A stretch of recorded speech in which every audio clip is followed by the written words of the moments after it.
그보다 싸게 돈을 빌려 투자할 수 있다면 개이득, 이렇게 생각하는 순진한 사람이 참 많아요. 안녕하세요. 행복한 부자가 되고 싶으세요? 이너프입니다. 오늘은 지난 시간에 이어 자산시장 과열에 대비하는 올바른 투자 전략에 대해 이야기해 보도록 하겠습니다. 지난 영상에서 세계적인 석학이 만든 버블 체크리스트를 점검했을 뿐인데 일부 사람들은 제가 비관론자인 걸로 오해하시는 것 같아 해명하자면 저는 절대로 비관론자나 폭락론자가 아닙니다. 제 영상들을 꾸준히 보신 분들이라면 충분히 동의하실 거예요. 만약 제가 비관론자였다면 지난해 코로나 사태 초반에 동학개미 운동을 응원하면서 장기 투자자라면 시장에 공포가 넘쳐흐르고 모든 자산이 박인세일하고 있는 지금이 주식에 투자할 적기라는 말을 하지 않았겠죠. 당시 달러 투자를 외치는 전문가들이 넘쳐났는데 그분들이 진짜 비관론자죠. 기본적으로 한국 경제의 미래를 어둡게 보고 원화 가치가 폭락할 거라는 가정하에 한 주장들이니까요. 지금이라도 달러에 투자해야 할까라는 제 이전 영상을 보시면 비관론자들의 생각보다 한국 경제의 펀더멘탈은 튼튼하기 때문에 어쩌면 환율이 1100원까지 내려갈 수 있으니 보험 목적이 아니라면 달러 투자는 신중해야 한다고 이야기했습니다. 각설하고 시장에는 버블이다 아니다를 두고 양측이 팽팽하게 맞서고 있습니다.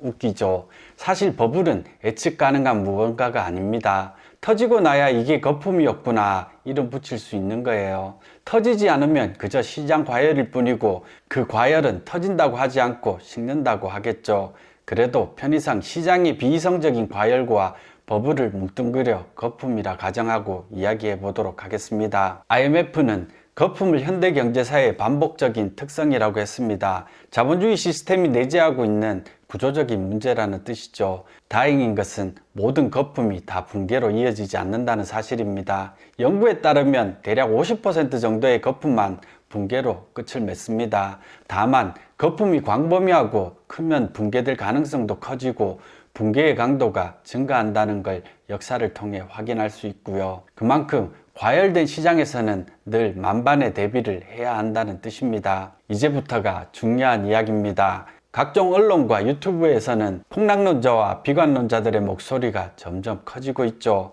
항상 공포는 잘 풀리는 소재인 것 같습니다. 그런데 이들은 극단적인 폭등론자만큼이나 해롭습니다. 전혀 도움이 안 되거든요. 왜 그럴까요? 여러분이 반드시 기억해야 할 사실 하나가 있습니다. 시장은 늘 비관주의를 벌여왔습니다. 오랜 역사를 통해 이미 증명되었습니다.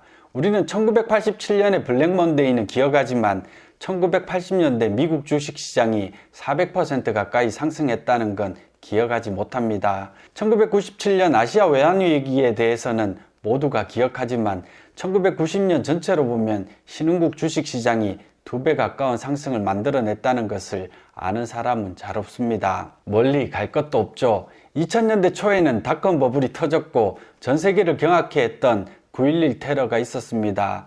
2008년에는 서브프라임 모기지 사태로 대공황 이후 최악이라는 경제 위기를 맞았고 2010년 이후 지난 10년 동안은 유럽의 재정 위기부터 위기설들이 끊임없이 반복됐죠. 그런데 정작 주식, 부동산 등 자산시장은 어땠나요? 탐욕과 공포 속에서 급등락을 거듭했지만 꾸준히 성장했습니다. 그럼 현실은 어떨까요? 1990년대 서울의 사진입니다. 오늘날 서울의 모습과 너무 다르죠. 삐삐가 핸드폰을 거쳐 스마트폰으로 바뀌었고 모뎀으로 연결된 인터넷은 광 케이블로 대체됐습니다. 이제는 눈 깜빡할 사이에 고해상 영화 한 편을 다운받을 수 있게 됐죠. 90년대 자동차와 지금의 자동차는 비교 자체가 불가능하고요. 늘 크고 작은 위기는 끊임없이 찾아왔지만 그래도 경제는 성장을 멈추지 않았고 우리의 일상은 계속 나아졌습니다. 비관론자 중에 부자가 있다는 소리를 저는 들어본 적이 없습니다. 만약 부자가 된 비관론자가 있다면 책을 팔고 강의를 팔아서 번 돈일 거예요. 비관론에 심취해 있는 사람들 중 투자로 큰 돈을 벌었다는 분을 알고 계신 분이 계시다면 언제든 연락 주세요. 저도 참 궁금합니다. 두 번째 기억해야 할 사실은 미래를 예측하겠다는 인간의 오만함을 시장은 늘 버려왔다는 점입니다. 마켓 타이밍을 노리지 마시라는 뜻입니다. 이에 대한 증거는 차고 넘치죠. 1929년 미국 대공황 당시 시장을 예측하고 지금 돈으로 30억 달러를 벌어들여 유명세를 얻었던 제시 리버모어의 이야기를 한 번쯤은 들어보셨을 겁니다. 하지만 이 이야기의 끝을 알고 있는 사람은 많지 않습니다. 그는 이후 자신감에 넘쳤고 점점 대담한 베팅을 한 결과 4년 후 감당할 수 없는 빚을 지게 됐고 스스로 생을 마감했습니다. 역사를 통해 보면 한두 번 시장을 예측하고 맞춰서 큰 보상을 얻은 사람은 있지만 지속적으로 오랜 시간 이어진 사람은 없습니다. 그래도 워렌 버핏처럼 수십 년간 시장을 이긴 사람이 있지 않냐고요. 그런데 워렌 버핏이 시장을 예측할 수 있다는 얘기를 한 걸 들어보신 분 계신가요? 그는 항상 시장은 예측할 수 없다고 겸손하게 말합니다. 그가 오랜 기간 시장에서 성공적인 투자를 할 수 있었던 이유는 여러 가지가 있습니다. 물론 그가 뛰어난 투자자였기 때문이기도 하지만 보험회사를 운영하면서 남들보다 낮은 비용으로 자본을 조달할 수 있었다는 점과 단순히 주식을 사고 파는 것에 그치지 않고 기업을 인수하고 성장시키는 경영 수완을 발휘해 통제 가능한 영역을 넓혔다는 것 등도 한몫했습니다. 이건 이번 주제와 맞지 않으니 이쯤에서 넘어가겠습니다. 제가 하고 싶은 이야기는 버핏이 시장 상황을 예측하고 타이밍을 노려 투자에 성공한 것이 아니라는 사실입니다. 그가 성공한 이유는 어떤 상황에서도 성공할 수 있는 투자 철학과 올바른 투자 원칙을 실천했기 때문입니다. 여러분도 마찬가지입니다. 시장 상황에 관계없이 오랜 기간 장기적으로 투자할 수 있는 투자 원칙을 세우고 실천하는 것이 여러분이 투자와 관련해서 배워야 할 거의 전부입니다. 이 세상에 거품 붕괴를 정확히 알아맞힐 수 있는 사람은 없습니다. 그런데도 일부 전문가라는 사람들은 모든 걸 다 알고 있다는 듯 폭락이나 폭등을 외치죠. 물론 가끔은 맞춥니다. 대략 10년 주기로 크고 작은 거품이 끼고 붕괴됐으니까 고장난 시계가 하루에 2번은 정확히 시간을 맞추듯 한 번씩은 맞는 겁니다. 10년 내내 폭락을 외치다 보면 한 번은 맞을 수밖에 없죠. 문제는 타이밍입니다. 거품은 그 끝을 알 수 없습니다. 모두가 거품이라는 데 동의해도 몇 년을 더 이어질지 알 수 없는 것이 거품의 본질이거든요. 시장의 비이성적인 과열이라는 말을 한 번쯤은 들어보셨을 겁니다. 연준 의장이었던 그리스펀이 1996년 처음 사용한 말입니다. 당시 그는 시장의 비이성적인 과열을 경고했지만 시장은 5년 동안 더 거품을 키우다 2000년 초에 이르러서야 붕괴됐습니다. 2000년대 내내 들끓었던 비이성적인 과열에 대한 우려도 결국 2008년 말에 터졌고요. 말 그대로 비이성적인 과열입니다. 예측할 수 있다면 비이성적인 게 아니겠죠. 예측할 수 없고 그 끝이 어딘지 알 수 없기 때문에 비이성적인 과열입니다. 그런데 그걸 예측하고 매매하겠다고요? 반대의 경우도 마찬가지입니다. 코로나 사태로 지난해 시장이 폭락했을 때 공포에 질려 시장을 떠났던 사람은 어떻게 됐나요?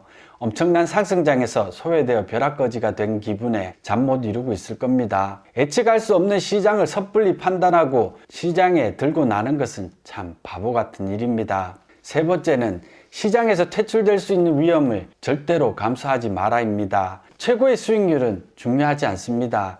적당히 안정적인 수익률이 훨씬 중요하죠. 그래야 두 발 뻗고 잠잘 수 있고 오래오래 시장에 남아 투자할 수 있습니다. 신경증에 걸릴 정도로 극단적인 투자는 옳지 않습니다. 아무리 보상이 커 보여도 모든 것을 잃을 수 있는 투자는 절대 해서는 안 됩니다. 가령 러시안 룰렛 게임을 해서 살아남으면 100억 원을 준다고 해도 목숨을 담보로 도박해서는 안 되는 것처럼요. 수익의 대가가 죽음이나 시장의 퇴출이라면 절대로 응하면 안 됩니다. 2008년 서브프라임 모기지 사태로 미국에서는 집을 잃고 거리로 내몰린 사람들이 많았습니다. 그들은 헐값에 집을 처분해야 했고 이후 시장이 회복됐지만 다시는 시장에 들어오지 못했죠. 보통 시장에서 퇴출될 위험은 두 가지입니다. 과도한 레버리지, 즉 빚을 지고 투자를 하는 경우와 단기 자금으로 장기 투자를 하는 경우입니다. 우리나라는 주택대출을 엄격하게 규제하고 있어 주택시장에서는 그런 일이 잘 없지만 상업용 부동산 시장에서는 70%, 심지어 90%까지 대출을 이용해 투자한 사람들이 많습니다. 이분들 머릿속에는 부동산 시장이 하락할 수 있다는 가정이 전혀 없는 거죠. 2%대 금리로 대출을 받아서 수익률이 3%도 안 되는 수익형 부동산을 사는 사람들도 많습니다. 금리가 올라가면 지옥을 보게 될 텐데도 말이죠. 물론 가격이 오른다면 레버리지만큼 수익률도 높아져 큰 돈을 벌 수 있겠지만, 가격이 하락하거나 금리가 조금만 올라도 모든 걸 잃게 될 겁니다. 주식시장도 크게 다르지 않습니다. 높은 금리로 신용대출을 받아서 투자하는 사람들이 점점 늘고 있습니다. 역사적으로 봤을 때 주식시장의 연평균 수익률이 대략 7% 정도 되니까 그보다 싸게 돈을 빌려 투자할 수 있다면 개이득, 이렇게 생각하는 순진한 사람이 참 많아요. 특히나 지금처럼 시장이 과열되어 수익률은 높고 금리 수준은 낮을 때면 모두가 과도한 자신감으로 투자를 합니다. 평균에 대한 상식이 부족한 사람들입니다. 이렇게 생각해보죠. 주식시장 혹은 부동산 시장은 평균 수심이 1m 정도 되는 안전한 강입니다. 그런데 정작 강을 건너다 물에 빠져 허우적거리거나 목숨을 잃는 사람들이 적지 않죠. 왜 그럴까요? 강 전체가 평평하게 1m의 수심을 갖고 있다는 뜻이 아니거든요. 중간중간 2m가 넘는 곳이 얼마든지 있을 수 있죠. 시장으로 따지면 침체나 붕괴를 뜻합니다. 전반적으로 안전하지만 불확실성이 존재하는 강을 건널 때는 좀 불편하고 느리더라도 안전장치를 하고 뛰어들어야 합니다.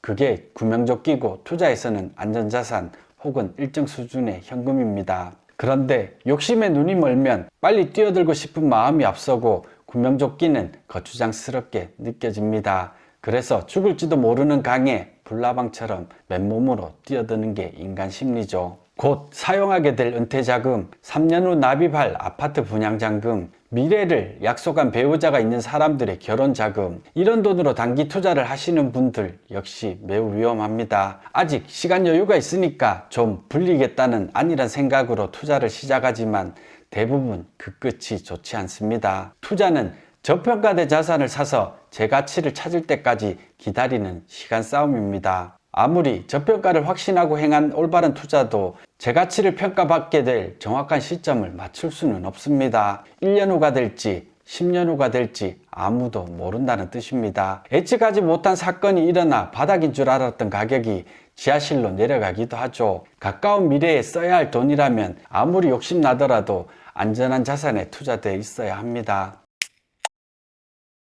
네 번째는 당신이 경험한 세계가 전부라 믿지 말라입니다. 가장 우려스러운 부분이기도 합니다. 몇 해 전 부동산 투자를 시작한 사람들이나 동학개미 운동에 참전하면서 주식시장에 처음 발을 들여놓은 사람들에게 자산시장은 온통 장밋빛입니다. 이분들에게는 지금처럼 과열된 시장, 급등장이 노멀이고 알고 있는 전부입니다. 하지만 확실히 말씀드릴 수 있는 건 지금 상황 자체는 절대로 일상적인 상황이 아니라는 사실입니다. 긴 투자 시장의 역사에서 어쩌다 한 번씩 있는 아주 이례적인 순간입니다. 아마 지금 같은 시장은 평생에 몇 번 경험하기 힘들 거예요. 블랙스완의 저자 나신 탈렙은 우리에게 칠면조 이야기를 들려줍니다. 농부가 사육장에 있는 칠면조에게 따뜻한 보금자리와 음식을 매일같이 제공해주면 칠면조는 농부는 좋은 사람, 사육장은 행복하고 안전한 곳이라는 생각을 갖게 됩니다. 칠면조가 경험한 세계는 그게 전부고 늘 그런 식으로 작동해왔으니까요. 그런데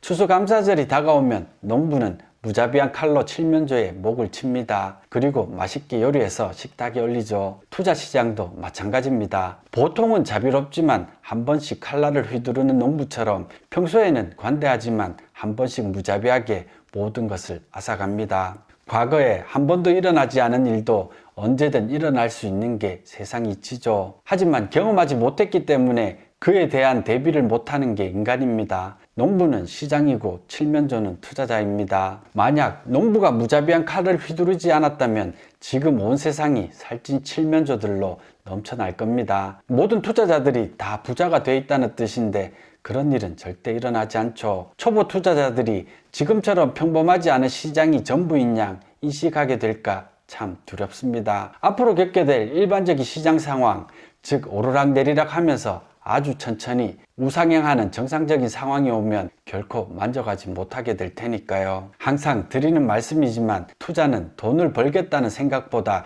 지키고 불리겠다는 마음으로 장기적인 관점에서 접근하셔야 합니다. 돈은 지금 여러분이 하고 있는 일, 무언가 가치를 창출하는 일을 통해 벌어야 합니다. 그렇게 번 돈을 지키고 불리겠다는 생각으로 하는 게 투자고요. 투자로 돈을 벌겠다는 사람은 투기나 도박을 하는 사람들이거나 투자를 업으로 하는 전업 투자자들 뿐입니다. 끝으로 시장이 과열된 상태라는 점에 대해서는 누구도 부정하기 힘들 겁니다. 지금처럼 유동성이 넘치고 돈들이 갈 곳을 잃은 상황에서는 더 오른다고 해도 말이 되고, 반대로 작은 충격이나 사건으로 인해 한순간에 와르르 무너져 내린다고 해도 전혀 이상할 게 없습니다. 그러니 시장에서 완전히 발을 빼고 있는 것도 어리석은 일이고, 모든 것을 걸고 모험을 하는 것도 위험한 일입니다. 정답은 없죠. 여러분, 어떤 투자를 하시든 안전을 최우선으로 여기세요.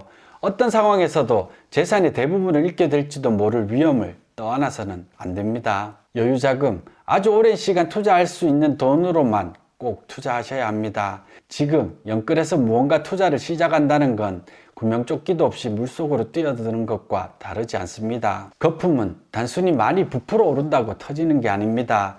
그래서 측정할 수 없는 거예요. 계속 들어올 돈이 남아있을 때 절대로 거품은 터지지 않습니다. 시장 과열이 두렵다면 질문을 바꿔야 합니다. 거품이 얼마나 꼈느냐가 아니라 더 들어올 돈이 남아있을까라는 질문을 해야 한다는 뜻입니다. 언제 기회가 되면 이에 대해서도 이야기 나눠보도록 하겠습니다. 핵심만 담아서 짧은 영상을 만들어야지 매번 다짐을 하는데, 막상 원고를 쓰다 보면 말이 길어져서 생각보다 긴 영상이 돼 버립니다. 제 역량이 부족한 탓도 있고, 부족한 시간 때문에 말을 다듬고 생각을 정리하는 노력이 부족해서 그렇습니다. 너그럽게 양해해 주시면 좋겠습니다. 다음 시간에는 오늘 못다한 이야기, 제가 지난 1년간 뉴스와 전문가들의 의견을 멀리하면서 깨닫게 된 것과 얻게 된 것들에 대해 이야기 나눠보도록 하겠습니다. 저의 지난 1년이 궁금하신 분들은 다음 영상도 기대해 주세요. 여러분 행복한 부자 되세요. 고맙습니다.